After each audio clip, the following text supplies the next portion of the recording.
My name is Julie Pearson Little Thunder. Today is Wednesday, February 16th. I'm interviewing Bill Glass for the Oklahoma Native Artist Project, which is sponsored by the Oklahoma Oral Histories Research Program at Oklahoma State University. We're outside of Locust Grove in Bill's house. Bill, you originally became known for your beautifully glazed pottery and ceramic sculpture. You're now moving in some new directions, but you've been designated a living treasure by Cherokee Nation, and I want to thank you for taking the time to speak with me. Thank you. Where were you born and where did you grow up? I was born in Tahlequah, and at the time my dad worked with Bureau of Indian Affairs, but he was a welding instructor at Haskell. So we lived at Haskell for about 8 years after I was born. Then we went to, he wanted to, follow the chain and try to get promotions, through the Bureau. So we went to Fort Defiance, stayed there for a couple years, and then we went to Flagstaff and stayed there for about 4 years. And then we went to Tohatchee, New Mexico. And then, so I went to high school and junior high in Gallup, and then we came back and he ended his career at Concho boarding school in outside of El Reno. So living a couple of different places in the state and then out of state, those were great experiences. What are your earliest memories of art? My earliest memories was my mom doing things. She was kind of the artist of the family. She could draw and do things for church, posters, and she was very creative. She could sew, and she was the one that inspired me to be creative. So I think that's the deal. You get your creative bug. I kind of feel like it's also a gift too. When you're born, you kind of get something, and then you realize it. At some point you realize it. When did that realization happen for you? Well, I was in college at Central State University there in Edmond, and I happened to see. I got involved in some art classes as electives, and I was in the ceramics department in the drawing part, and then T.C. Cannon and Sherman Chattleston came and enrolled in down there, and that's interesting. And once I saw their work out, and they were leaving the institute to finish get their degrees there at Central State, and once I saw what they were doing, I decided that I'd go to the institute. So I kind of late bloomer really, because I was already in my 20s, early 20s, and so they were, after I saw what they were doing after leaving the institute, I decided to go from Central State to the institute. I want to back up just a minute, and then we'll come back to the institute. What kinds of art experiences did you have, like in public school, in the primary and secondary schools? None. No classes at all? No. But your folks were pretty supportive. Were you interested in drawing yet at that point, or anything? I was always a doodler, and I was always just could kind of do things with my hands too, So I wasn't really thinking with wood about an or art. mud or... Yeah, I wasn't really thinking about much of an art career as a profession at that time. I wasn't concentrating on Right. it. So when did you see your first example of Indian art? Would it have been with TC and... No, my first example I remember when we lived out at Fort Defiance, and we'd go to the tribal fair, Navajo tribal fair at Window Rock, and I remember one time I was still fairly young, and I remember walking into the exhibition building and seeing a huge Navajo rug hanging on the end of that building. It almost took the whole end of that building to display it. And it was just overpowering to think that somebody could actually make that, you know. I think that was my first really, where I really thought, man, somebody made something that beautiful and that intricacy and with that much intricacy. Just, I still remember that. I mean, in my mind, that's probably when I really was the very first thing that I remember as really artwork. I had read that when you went to Central State, you were planning to go into computers, and you ended up taking a ceramics class. Was that then the class that Sherman and T.C. Cannon were taking? No, they weren't. They weren't taking any of the classes I was taking. They were just came down there right at the end of a semester, you know, and I had to decide what I wanted to do, either to stay there or move on. And I told one of my professors that I was starting to have inclinations into art, and he said that maybe I should consider the Institute, and I started checking it out, and then I made that decision to go. And I even had I had Connie's cousin was working for IBM at the time, and this is back when IBM when it was still punch cards and all that. But I mean, early on into that, and I even had a job interview so I had to decide: do I want to jump in here and try to do this, or do I want to become an artist? And so I chose art. Yes. I don't know. Well, yeah, I'm glad we're now, but we're glad you did too. yeah, but that was a big choice, you know, kind of. So had you and Connie were you already married, or is this? Yeah, we were already married and had our daughter Tara. She was with us when we went to the Institute. So what was that like when you first got there?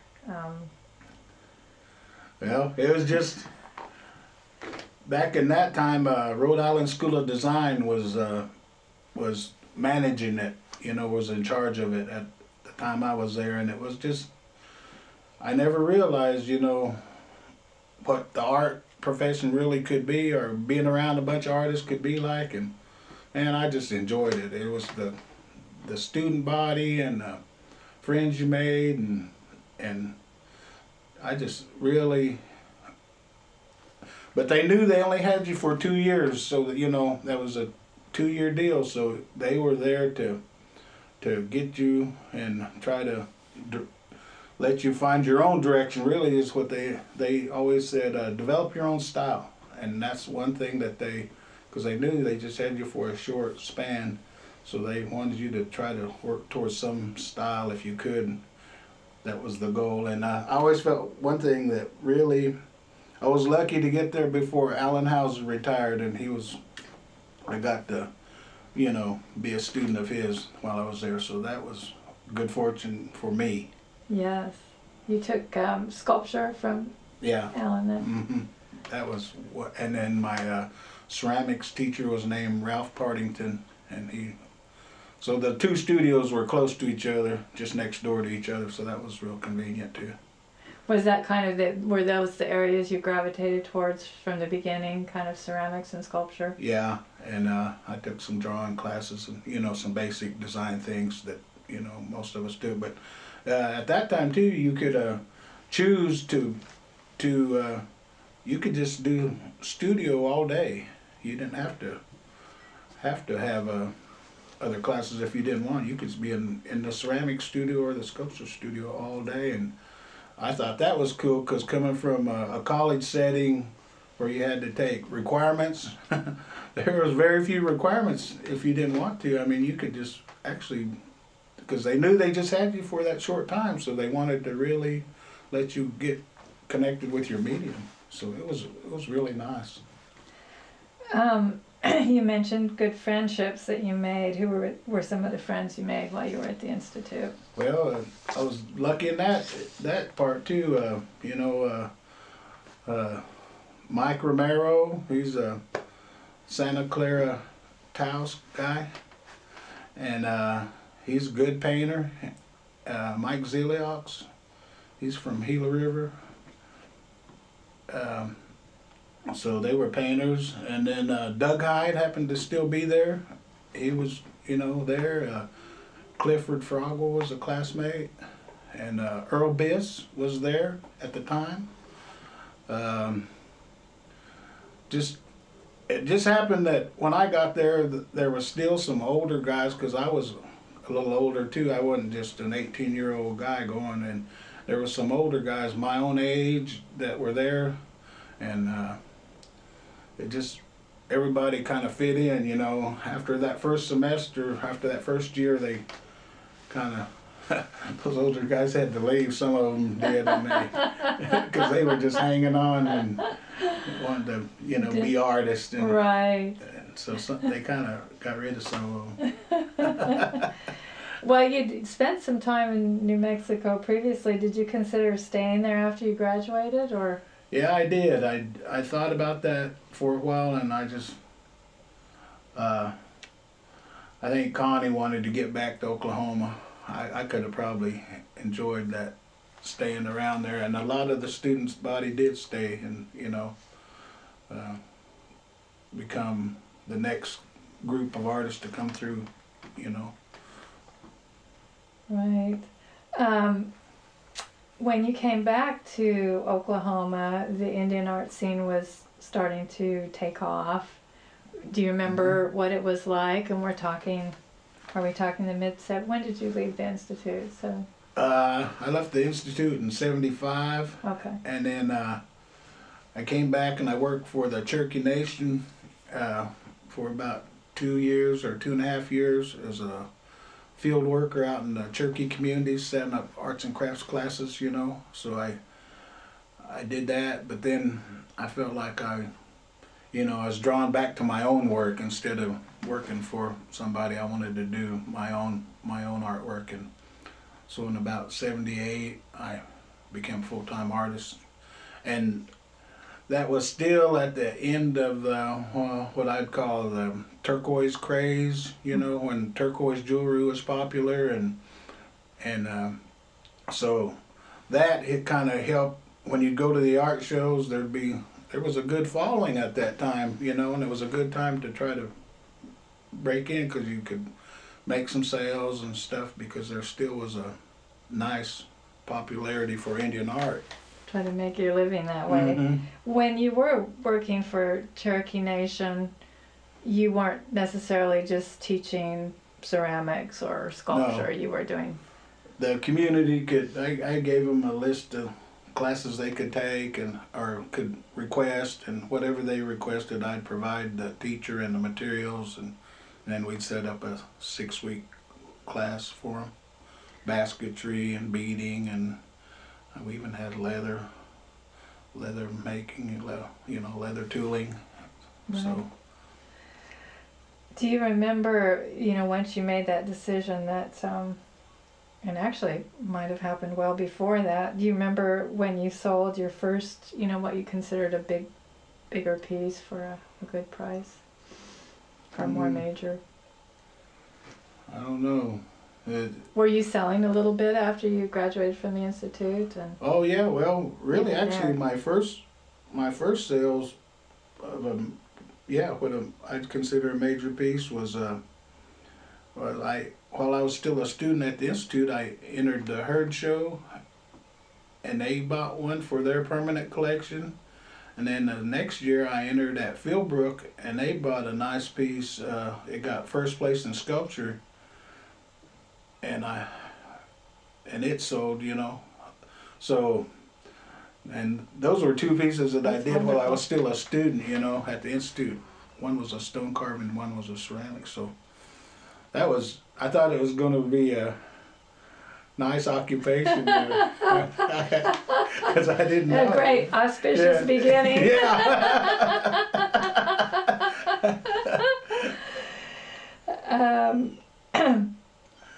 So once you decide to make that transition to doing art full time, did you look for a number of galleries to represent you? Did you do a combination, galleries, booth shows?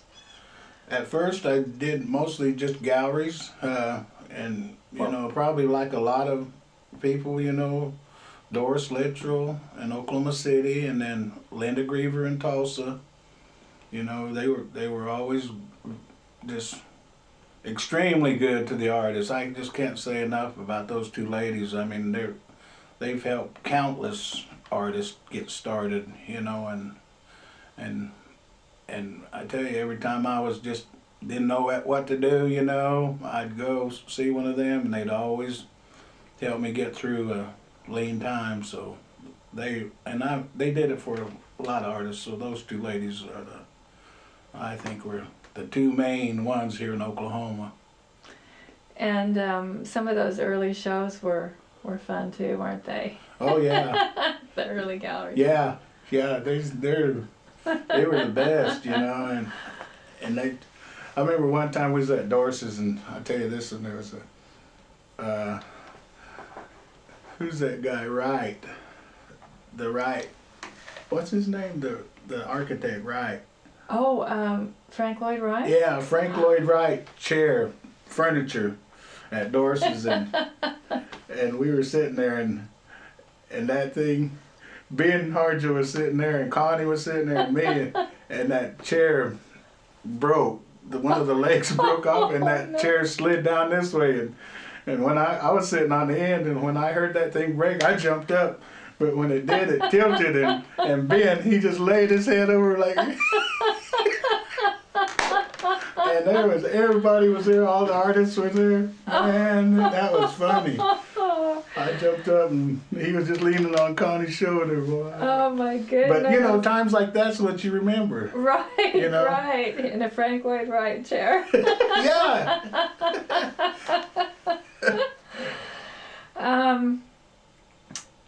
How early in your career were you looking to the mound building cultures and some of those ancient southeastern designs for inspiration? Yeah. Well, after leaving the institute, you know, I researching there, and I was going to come back to Cherokee country and, you know, get around my people, and I had hoped that by doing this field work I'd run across things, you know, and be able to do more research even out in the field. But I kind of found that there was really very few people that were doing the Southeast style, and that kind of amazed me, you know. Anna Mitchell, you know, Cecil Dick were the two key people that I remember that were trying to promote more of a Southeast style, but people were just going their own way. The Basketry was always traditional still, but some of the beadwork designs and things like that were, you know, were off a little, and I was trying to. And not very many people were doing pottery aside No, from Anna Mitchell. No, there wasn't a lot of potters at that time either. But at that point, you know, I just tried to get people to, the people that I was in contact with, I tried to get them to research more Southeast, because that's where we, you know, that's where our cultural, from removal times, that's where we were located. So from then I took it on into my own work, you know, and been doing that theme, you know, ever since. So did it involve sort of book research, or were you traveling to some places too? Yeah, book research and you know, visits to mound sites and things like that. But a lot from books and things like that too.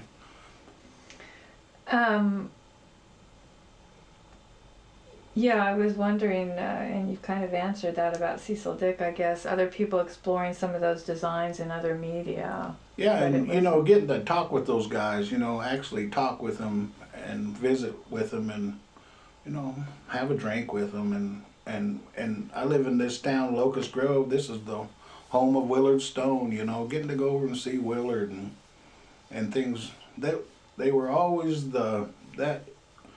who I looked up as, you know, the generation before me. Those guys, the artists, were always just really open to helping you and doing what they could to, you know, encourage you, and so that was a good thing. They were good people. So you had would go and visit Willard Stone fairly often. You guys had a friendship. Yeah, I'd stop in and visit, and He always had a good joke, you know.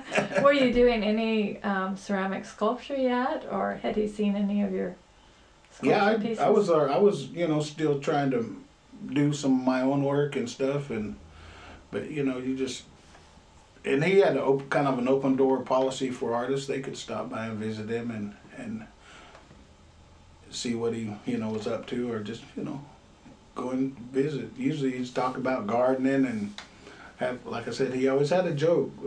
He started off the conversation with a good joke. Then you look around, see what he was doing, and by visiting him, I kind of learned how to do the eyes on my sculpture. I kind of studied his wood carvings, and that helped me, you know. I was kind of stuck on the eyes, and he helped me. I figured it out from looking at his work. Oh, that's great. Yeah, because I know they're a challenge in painting, and I hadn't even thought about sculpture, but... Yeah, he's really good. You know, that show at Gilcrease this last year, man, that was excellent. It was just the most Willard Stone pieces that I'd seen and ever. You and Connie and Demos went to that? Yeah, it was nice show. Wonderful. Nice show. Did you, were you doing both pottery and ceramic sculpture from the beginning, or did you start with pottery and? No, I was always doing both. I see. You know, and there at the Institute, I took a different approach to ceramics from some of the other traditional people. I've always used a potter's wheel, you know, and I didn't mind using an electric kiln, and so I liked. I got a little bit of training before I went to the Institute in ceramics, and Frank Simons there, he taught us about glaze recipes and this things. is at Central.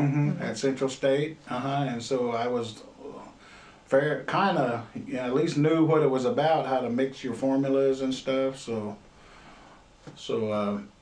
I wanted to put color into my work, so I didn't mind, you know.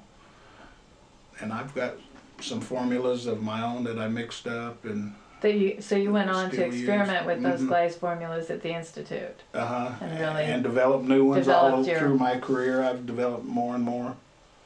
Yeah. What kinds of subjects were you doing early on? Aside from Southeastern, were you exploring, say in ceramics, more male figures, female? Was it sort of basically what you do now, or do you see any? Basically still the same, male and female both. Mother and child, you know, has always been a good, probably for any artist, is a good thing. Seated, standing, you know.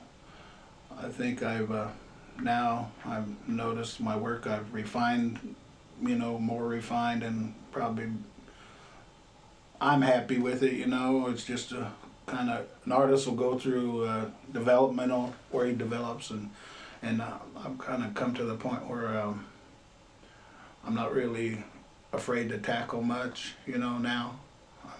In the ceramics meet, I know its limitations.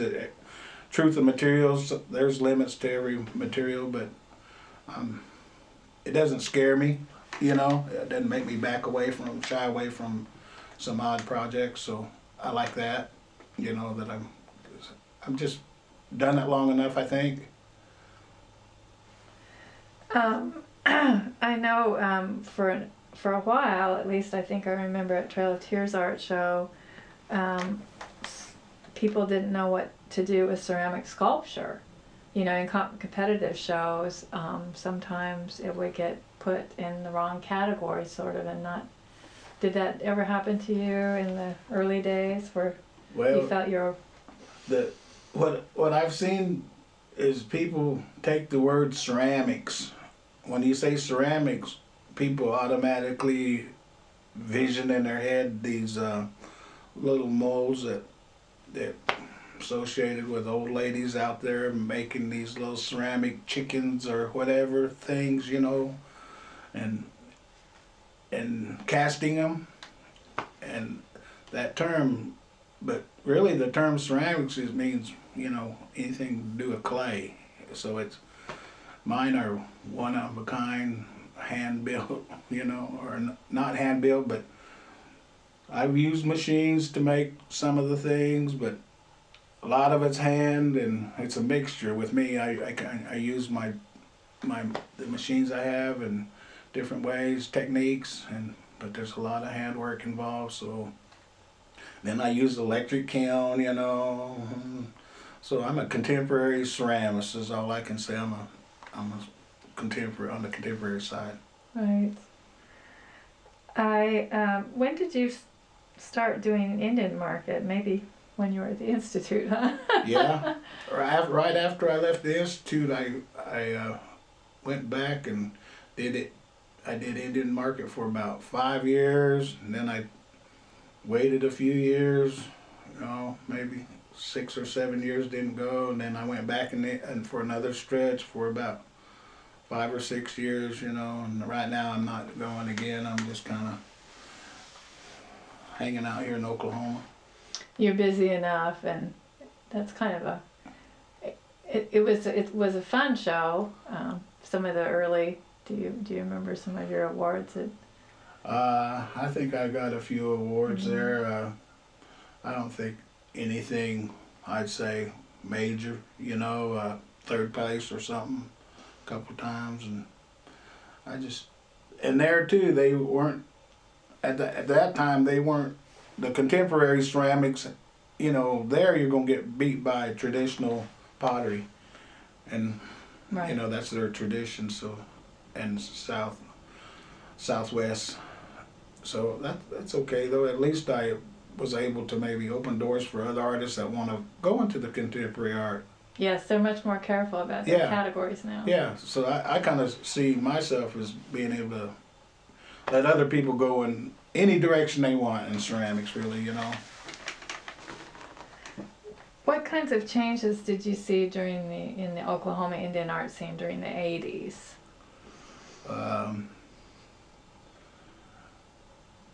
Once that turquoise boom ended, it got harder times, you know, got really harder times. And that's where I think people, like I said, Doris and Linda were able to, as professional gallery people, were able to get the clientele to collect your work and help you survive. So that's how it worked for me anyway, is that I had to depend on them to draw in the clientele. And then I started doing more independent booth shows too, where I'd rent my own, you know, work my own booth and retail my own work. What were some of the shows you did? Well, I did Red Earth for, I don't know, 10, 12 years in a row, you know, and then I was going to market every now and then, you know, during that little stretch, and then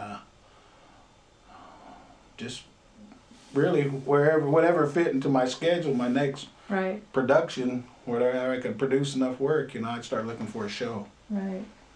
Relying more on the galleries in the 80s was a change. And then how about the 1990s? Do you remember some of the adjustments in terms of the Indian art scene and some of the...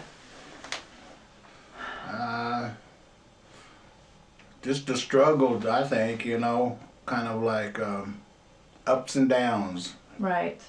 Just and even the well-established shows. Yeah. We're starting to really. Just a lot of ups and downs, and it called out a lot of artists. Is what I remember. It kind of, I don't know. I always feel like the separated men from the boys almost. You know, if you were really going to do it, you'd hang in, and if you were going to pass it off, you'd have to pass it off. But I kind of remember that.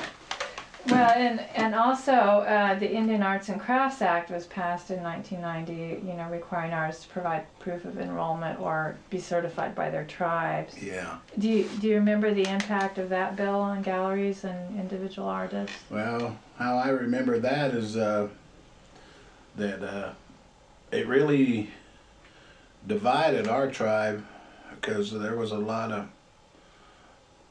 guys that had been doing art for, 20, 30 years that I come to find out weren't recognized or weren't on the Dawes Commission. That's the whole fallacy of the deal, in our tribe, was that Dawes Roll was a flawed system of trying to register, and then they could have even kept registering, after that even, and try to make corrections, but the Cherokees didn't do it that way, and it just became I think some of the best artists got kind of shunned out of, and I believe they're Indian. I mean, to this day, I still believe they were Indian people. They just weren't on the Dawes roll. Mm-hmm. So it was a big mess for me. Your work has traveled abroad into different collections. Have you done any traveling outside of the country with your artwork? No. Shirley Wells took a show once to, I think it was to London, wasn't it? I think it was France. Yeah, Shirley. Yes. Other than that, I haven't participated in anything outside of the United States. The last 10 years or so, you've been moving in the direction of larger works and public art. And of course, your son Demos is a sculptor, focuses on metal a lot, metal mm-hmm. and wood. Can you talk about how it came about that you and Demos first started collaborating? Were you already, I guess I want to back up and ask first, were you already looking towards doing bigger pieces, or did that come out of the collaboration? Well, one of the last things that, when I left the Institute, Alan Hauser told me was to, he said, try to think towards doing monumental scale works. He said, it's going to come about, in Oklahoma too, and I said, try to start thinking about that. So all those years, I kind of felt like I was just surviving as an artist, but I was also honing my skills, and my ideas and ways to, I always had that in the back of my head to do something larger. And so when Demas, he got a wrestling scholarship, and he wrestled in Southern Illinois University at Edwardsville, but when he left school, he came back, and I'd always told him if he wanted to come back here and become an artist, that I'd expand the studio and we'd share the studio together. And he finally made that decision, and when he did, that helped me go to the next scale size, because he was able to build armature systems out of metal, and I was able to fill in spaces with my ceramics, and that helped me go into monumental size works. Did Demas get any formal art training, or was it mainly from watching you work? I kept him around as much as I could in the studio. He went through his his athletic phase, and he was out playing ball and doing things like that, but he was pretty much, I was hoping. That's wonderful. Not all artists hope that their kids will be artists, but I didn't know whether to throw them in the fire or not, but I was kind of hoping. Can you talk a bit about your the public art commission that you did for the city of Chattanooga, Tennessee? Yeah, that was our first one. The first thing, luckily we had our facility enlarged, our studio was enlarged to handle a bigger job like that, and that came down, and the RFP, the request for a proposal,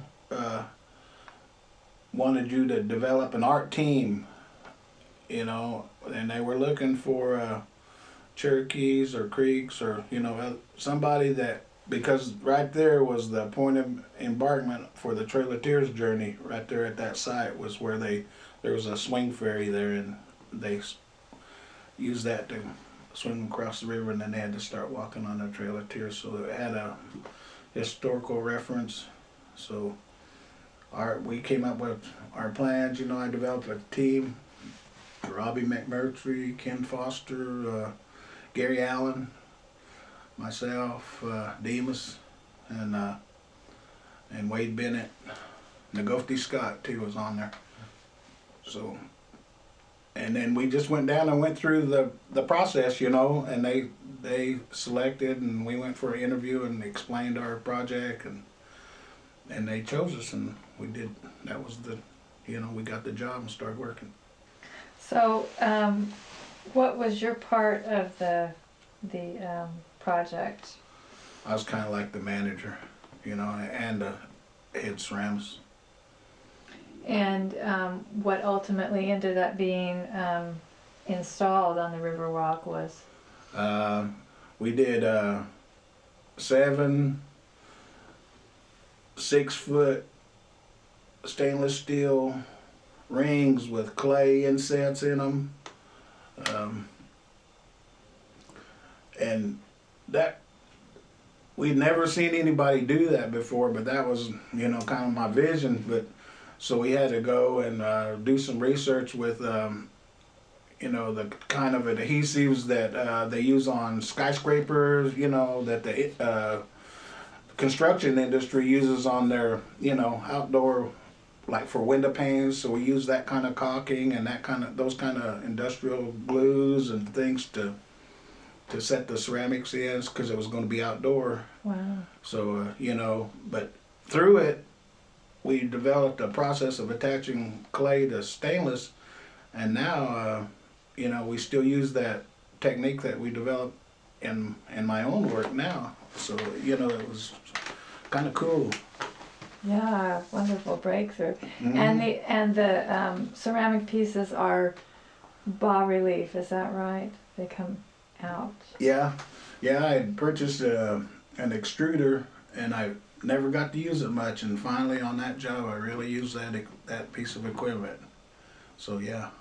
Were they mainly symbolic designs, or? Yeah, we did a time period thing where the earliest down to the last one to disappear from that region, you know, within that region, the last shell type Mm-hmm. of work. Mm-hmm.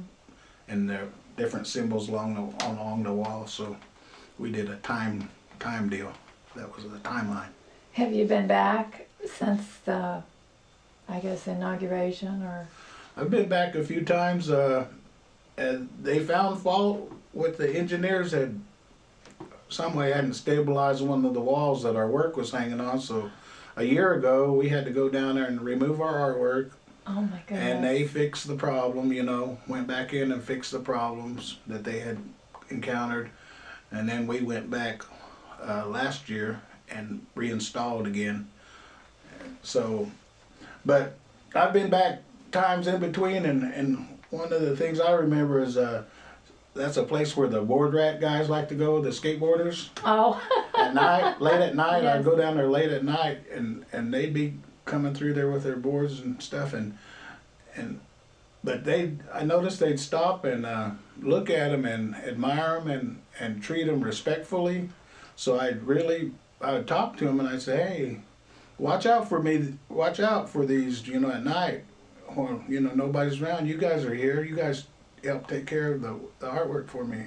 So I live clear in Oklahoma, and yeah, we will. And that was... That's a really wonderful... Yeah, I just, story. you know, and we haven't had any problem with damage or anything there. The people have really taken our work and taken care of it. They're invested in it. Uh-huh, yeah, that's nice as an artist to feel. Yes.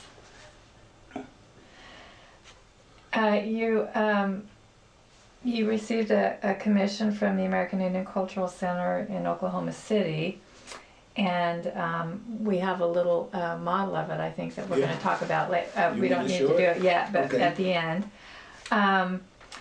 And you also are currently working on a commission from the Cherokee Casino in Siloam Springs. Can you tell me what you're doing for them? Right now we're making a Little People Village. I'm sculpting small figures, and Demas has helped me do some of the sculpture work too, but really his job is to build the cave. We're gonna have a cave, and we're gonna sculpt the rocks and everything, and build a scene like a diorama for a Little People's Village, and they'll be doing different activities inside this cave. And of course, there are a number of tribes that have different Little People traditions, but can you explain the Cherokee tradition of Little People? You know, just probably like a lot of them, they're mischievous and will trick you a little bit and do maybe take things, get lost, you know, and but what I researched on ours is that they're really beautiful. That was one of the things, you know, that they're really beautiful people. They're really pretty, and they even got a iridescence to their skin, a little bit of a sheen to them, and you know, so they're really miniature people, but really pretty, supposed to be. So that's I like that idea. Yeah. That's one thing that attracts you, that makes you want to follow. That makes you want to follow them. Mm-hmm. Moving into your philosophies and art practices a bit, have you experimented with different types of clay, or you found your source pretty early, and tell us about it? Yeah, I was lucky. I just happened to be at doing a workshop there at Macon, Georgia, at that mound there, and there was a Creek girl who was a tour guide, and she told me about this clay outside of town there, and I went out there and got some and experimented with it, and then I've been using Lizella clay from Lizella, Georgia for 30 years now, you know. It's an alluvial clay. It was pushed down during the glaciers. The glaciers pushed this clay down and it formed into clay. So that's what I use. And especially neat because of that connection with Cherokee homelands and that older tradition of pottery that. Yeah, and at the temperatures I fire it to, what I like is I don't have to do anything to it. It comes out skin colored, just without anything added to it or anything. It comes out a nice red orange, perfect for Indian skin. You talked about both combining using a machine a bit, but also hand coiling, I guess, pots and sculptures. Does it just depend on the form, which approach you take, or do you? Yeah, they're like, use those different equipment to build you a shape or something, but then you've always got the option to change that shape, or, you know, that's one thing I like about clay is it's you can manipulate it with your fingers. You know, you get to be really hands-on and do things with your hands and change its shape without any tools, you know, just all hands. And I like that. And then it's always amazing to me that you can take something that's easy to manipulate, and then when you fire it and, you know, put your glazes and colors on, you know, at the end it comes out something so hard that it's, you know, hard and durable. It goes through that metamorphic change process, and that still is like Christmas when I open that kiln up. I was just like, oh man, I made it. Oh, and yeah, and that's a wonderful point too, because it is unpredictable during firing. Do you remember losing a really important piece or a competition piece? Yeah. That you just. Yeah, that's part of being a potter. You lose it, but not so bad anymore. You know, I did before, but I'm getting better. I looked at a little turntable that you had, and you mentioned the fact that you like to do your figurative work on that turntable, and because sculpture is. Yeah, I always had heard that.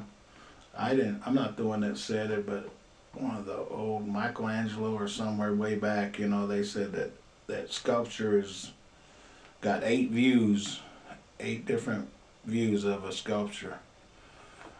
So, and that's something that Alan taught us too. He said, work around the piece, don't get tied up in one area. Don't just do the face or the hands or whatever, but work around the piece and let the piece finish itself at the end. You know, it'll all start to come together and get finished towards the end. But that way you can make adjustments from each one of those views to keep it in the right shape that you're looking for. You know, without giving away any trade secrets, I wonder if you can talk just a little bit more about how you deal with the eyes of figurative pieces in sculpture. The eyes? Yes. Shadows. I see. Mm-hmm. You know, shadows mainly. Mm-hmm. Just instead of the eyeball coming out like a real eyeball in, that can be a backwards cut, and that would create a shadow to make that pupil look like a you know. Right. So it's shadows mostly. You have an electric kiln. You mentioned that. I read that the outer limit of a pot is about 2 feet tall, and I was trying to think your early clay ceramic figures, I think probably were about 2 feet tall, but is that a rule of thumb still for you or not necessarily? I think my kiln is 22 inches, my big kiln, 22 inches in height, so, and I can stack some bricks on top of it and get another 4 inches, but I don't know, Yeah. you know. not worth it. Yeah, I'd like to keep it around 22, if that's be my maximum. But see, with by Demas building me armature systems, what I do is I puzzle pieces together. I can make sections and fit them together, and that's how I get into, so I can go 22 inches and then puzzle it together and come out with, you know, 6 foot. So it's like a little puzzle. How much straight out pottery are you doing these days? Right now I'm not doing any. I'm more of a sculptor right now. I was a potter for some time, you know, quite some time, mostly pots, but now I'm doing mostly sculpture. And when you're a potter, you're kind of like, for me anyway, I would throw the pots on the potter's wheel, but then I'd use that was like my canvas then, and then I'd go in and design and you know, put my paints in, or not paints, my glazes in, you know, and then fire. So it was like, really I was creating a canvas for my designs to go on. Definitely, and what I always loved about your design work was it always offered you something, but it never got overly busy. It was design within design, sort of, but it never got to be too much. That's probably a hard... Well, I like that comment you made one time on some kind of press release you did, that you said that it was like Indian art nouveau. I mean, I hate to categorize any time, but you know, it wasn't traditional that love pottery, of the, right? but it was kind of like a somewhere connector. You know, it wasn't just totally out there either, but it was seemed like it was, you know. Right, those qualities of line and and I like that form.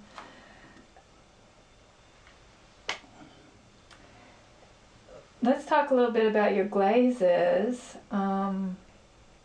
That blue, you know, is everybody associates a particular shade of blue glaze with your work. Have you always liked blues? Have you always gone for blues? Are just easy. I've got probably how many? 4 or 5 different blues.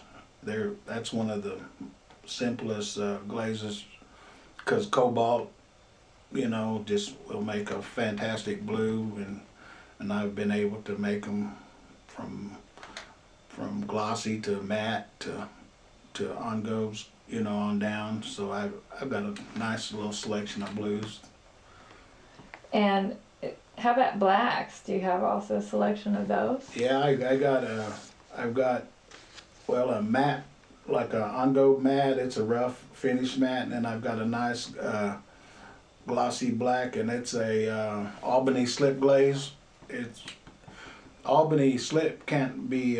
It's been completely mined out. You know, they mined out all the Albany clay, and it's gone. They used it long, you know, way back in turn of the century pottery, and it's depleted. So I've got a couple 100 pounds, or about 100 pounds, that I'm hanging on to, and Gonna use that very carefully. And, yeah, yeah. But that's, you know, anybody that's got a black pot of mine, that's the end of them at some point. It's coming around, you know, at some point there won't be, because I can't get the material to make the glaze. Right. Hey, one other thing, when you were talking, you made that list of, you know, you mentioned Chattanooga, but also mentioned that BOK, okay? Yes, let's talk about that commission. Oh, are we Because going? that was fun. We're going. Okay. That was from the city of Tulsa. Oh, yeah, after the Chattanooga passage deal, 2 years after that, we my son and I entered the competition for the BOK arena in Tulsa, and we were chosen, you know, through the competition process, and what our role was to design 4 22-foot medallions to go on the floor. And it was a national competition, Yeah. right? It wasn't just a state competition. Right. So that's what they made our assignment. You know, we went up to, you know, Cesar Paley was the architect, and we went up to their offices at New Haven and got to go tour their model facility there and design these floor medallions. And our concept on that was to do a, you know, people always hear about the 4 directions, but also in Cherokee way there's 3 other directions. There's up, middle, and lower too. So that comes out to 7. So our concept was to do the up, you know, the design that would represent up, above, and then the middle is where the people and animals reside, and the lower is where the kind of bad guys can. They say it's like we're caught like a rock turbulent sea down here. These creatures can make it turbulent for us in the middle, but then these guys from above can come down and kind of steady us too. And sometimes these guys are in more power, and sometimes these guys are in more power. So we're kind of caught in the middle. So that was kind of how we worked that deal, and we did symbolism to represent that. That's wonderful that they chose 2 Oklahoma artists who are outstanding. You mentioned that you sketch your designs. You do some sketching. I guess let's talk about your creative process from start to finish. How you get your ideas, and take us through that a little. Usually something just kind of sticks in my head that, you know, that like right now I would like to do a really tall, slender female with flowing line. I mean, you know, I kind of have something in the back of my mind, and sometimes I'll start it with a sketch, and sometimes I'll just jump right in there and start to manipulate the clay and do the movement with my hands. So I kind of bounce around. Do you don't feel the need to write everything down if you have an idea? You just kind of carry it in your head, or? Oh, I will make a quick thumbnail sketch in a sketchbook, you know, so I don't forget about it, you know. So I've got probably a lot of them in there that I haven't even come to use yet, you know. Yeah, I try to get them down, even if it's in the middle of the night. Sometimes you dream them, you know. So you just have to be sure to get out of bed and go over there and draw for a while and go back to sleep. Right. Mm-hmm. I've lost my. wanted, it had something to do with the creative process here.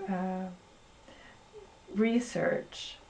How is it different for a public, artwork? How is it different for these larger commission pieces? You just assign somebody to be your researcher. I've got so many duties usually, that I'm tied up, but I've got a good friend that can speak Cherokee and that'll, research for me. And then you always know everybody, if you're out living in a place like this, a few people to ask questions to, traditional people that you can kind of check with and find out little stories and just kind of, and they're sharing, so it's not too hard. It's fun. And for the like installation piece at the American Indian Cultural Center, you go out to the site before you make a proposal, or Yeah. you did that in Tennessee as well? Yeah, we went for a visit and they showed us the site, as they were working on it, and got a good idea. We made a scale model here at the shop from their architectural drawings. That's one thing that I've developed through dealing with monumental pieces and stuff like that, is I've learned more about how to read architectural drawings and how to use the ruler, the proper equipment to develop scale. So once we complete something, we're kind of on track, because you got to work with an engineer and architects along the way to make sure everything fits at the end.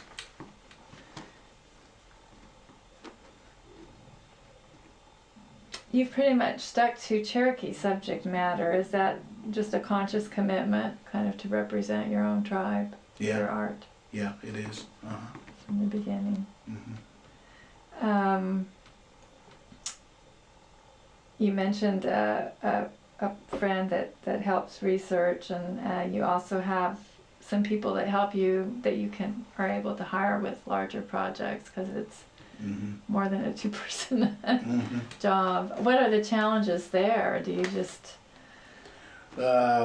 usually the main challenge is meeting the deadline at the end, because once you're contracted, you got to try to get there on time, because they like to plan the opening and different things get, other events start to, like the Chattanooga deal, we finished like half a day before they were ready to start the big hoorah. Oh, wow.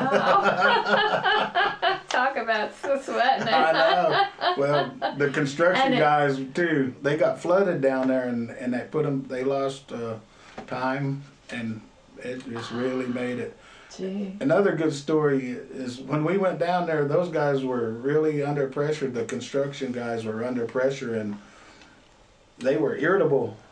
And so here we came, and I think they thought that artists were a bunch of sissy guys, and we came down there and we about had to fight them a couple times. We about got in a couple fights, but then I went back. But we got our work done in 4 days and left, and we covered them. And I went back in 2 weeks to put in a little bit more with Robbie, and man, those guys, the covers, they had taken the covers off, or the covers had come down, and that had changed those guys' attitude about art, and that was refreshing as an artist to see how art can speak across cultural boundaries. I think, visually and through art, you can cross those boundaries, and they were just, what can I do for you? How can I help you? Everything. Man, that was neat. I really felt moved by that, just by those hard-nosed construction guys being so polite and changing how it was before. Having been touched by that, that's terrific.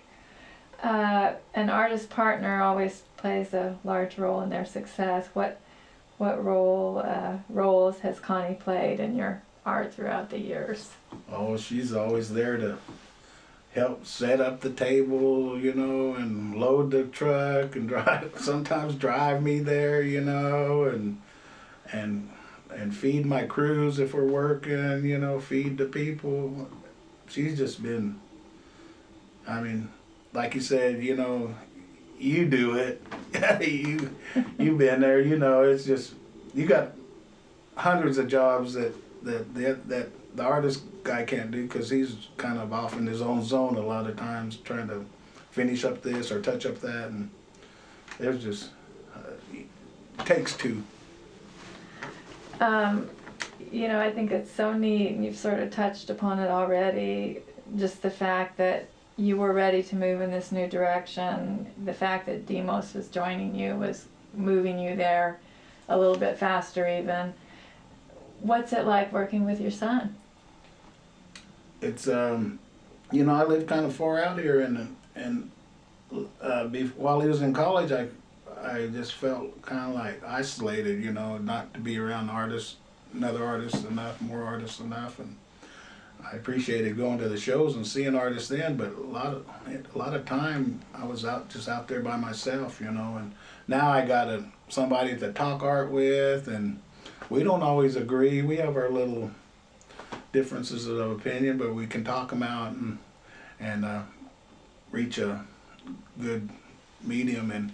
And he's the next generation artist too. And I think that's good for Indian people to have generations of artists. You know, you hear about the Southwest Pueblos having 8 generations of potters and stuff, and hopefully the grandson will, I don't know, you know, I can't predict that, but we're trying on him too.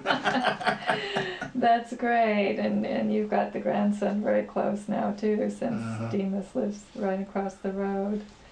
What's your creative routine, aside from getting up in the middle of the night and make a note if you need to, make a sketch? Usually when I get really busy, I switch to the night shift. You know, I start working at night and sleep, you know, up until maybe 10 or 11, just depending on how late I work. But I go into the night routine, just peaceful. I like to use the day for the sunlight, you know, to get light. But so mid-afternoon into the late is when I get more work done. The most productive. Mm-hmm. Looking back on your career so far, what is one of those pivotal moments when you might have gone down one road but took another instead? Yeah, I think it was right then when I made my commitment to go to the Institute. I had probably a pretty good job, a chance to work my way up. I mean, not that I was going to start at a good job, but a chance to start at a ground level and work my way up through, because it was just the beginning of the computer age, you know, and I was going to get to work for IBM, and then that was the pivotal deal. I said, no, I'm going to be an artist. And that guy said, you got to get your hair cut. That's what at the end of the interview, he said, you got to get your hair cut. And I said, that's what I think made my decision. I said, nah, I'm going to go be an artist. And that was that. That sealed it right there. Yeah. What has been one of the high points in your career?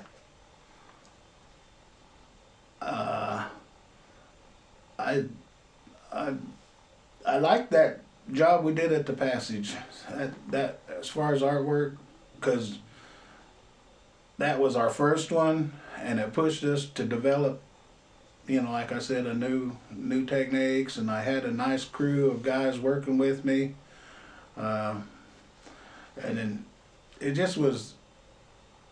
And some days we'd do so much work there'd be nothing but clay pieces, and that whole studio just stacked. There wasn't room to walk. I mean, and so you got thrilling and 7 days a week, long hours, 12-hour, 14-hour days, and you just worked to exhaustion. I mean, it was like, and whenever you do something like that, you almost have to become really,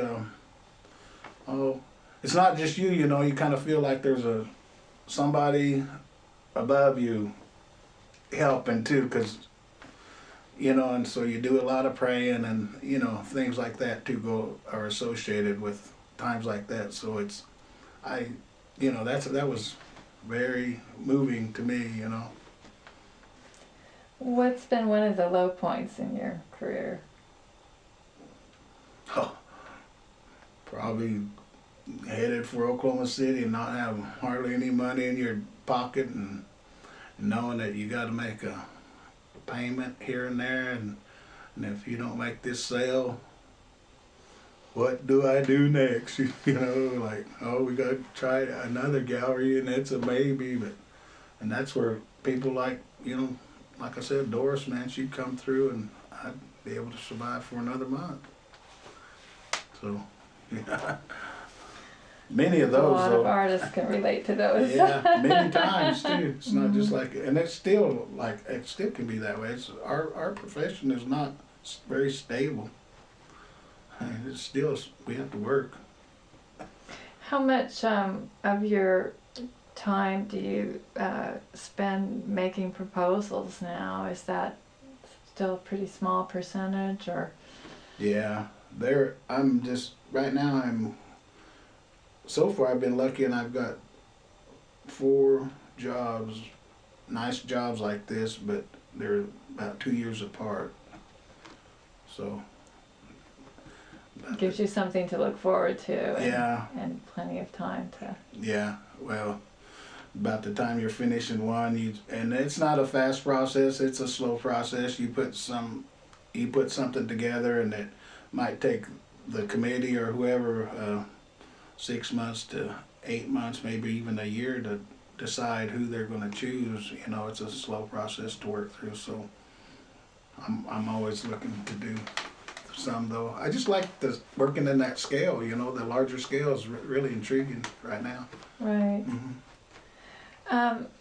What advice would you have for a young Indian artist today?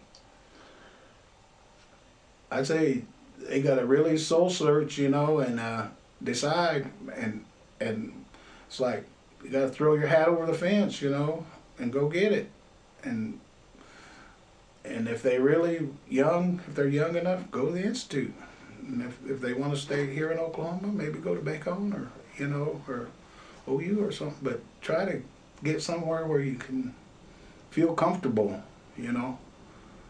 I like the Institute because, you know, the student body is Indians, and it was really, everybody made each other feel comfortable there. Supportive environment. Mm-hmm. Supportive environment. Is there anything that we've forgotten to talk about, or anything you'd like to add? No, I think I'm about talked out. Well, wait, because we're going to look at some of your pieces. And okay. This is the model for the piece that's going to be at the American Indian Art and Culture Museum there in Oklahoma City. And this is stainless steel. This is 13.6 from here to here. Wow. And this is 10 foot wide from here to here. And so this model came out so clean. I was going to put some ceramics work on here, but Demas did such a nice job, and to me showed it was just too nice to put add color to it. But so basically I helped design the piece, but Demas was the guy that was the artist, the head artist, and that how it happens out here sometimes. Sometimes he's the head guy, and sometimes I am. But, and this is going to go in the entrance, right? yeah, it's going to be right in front of the Welcoming Center, there between the parking lot and the Welcoming Center there. But this is something that's going to be coming out in the future. We've got it built, and we're just holding it, waiting for the landscaping to take place. So there's that piece. So like I said, I'm a bit on the contemporary side. Do you title all your pieces? Yeah, I think this is called Warbird. The peregrine falcon was the warrior bird symbol for Southeast tribes, and this is just like an abstracted version of silhouette, head of a peregrine falcon. But I try to use my Right. glazes, but then I've got spatial things that.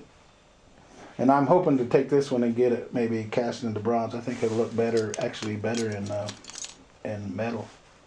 Wow. So that's my goal Wonderful on in ceramic too, and even the tongue is textured there. this. Yeah, Yeah. yeah. And this is just a contemporary side to some of my work here. You want to talk about the symbolism a little bit, or the design? I call it, title is Portal, and this is kind of like a snake design here. Mm-hmm. Then it goes into a sun design. Then I've got I envision this to represent rain. Wow. And then it's got some eye symbols Mm-hmm. to represent the, above. And it's just got some hand symbols down here. It's really nice. It's different, and I try not to let, if I have an idea, it seems like I have to get it out of my system so I can move on to the next one. Right. That's cool. All right. Well, Bill, thank you so much for your time today. Yeah, thank you, Julie.